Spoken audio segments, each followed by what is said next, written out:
islaam maxamed obe iyo dhammaan Soomaaliya halkaan kubadda cagta oo ahayd hooyo garoonkan aad arkaysaan ee Wama Stadium waa garoonkii xidigaha caanka ay ka soo baxeen uu soo tababari jiray macallinkii weynaa macallin Qariidi in ku dhow kala bar tiimkii xulka qaranka Soomaaliya halkaan ay ka soo garoonkan ay ka soo baxayeen wuxuu nasiib u yeeshay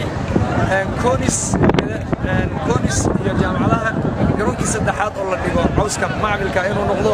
waxaan leenahay bishaaro dhammaan reer Jubbaland iyo dhammaan ummadda Soomaaliyeed waan idinku bishaaraynaynaa in maanta aan ciyaarayna caawa ciyaar habeen garoonkan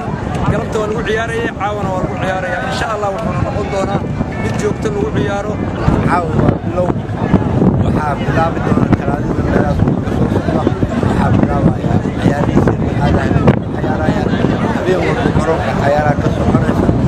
qalabkiina waxaa ku ciyaaraya sidii buda ku ciyaaraya oo aan ka doonayno ciyaartooy hufan oo aan lahayn qabiil iyo wax kale aan ku soo jeeda ciyaar horumarka inay gaaraan marka caawa waxaa doonayay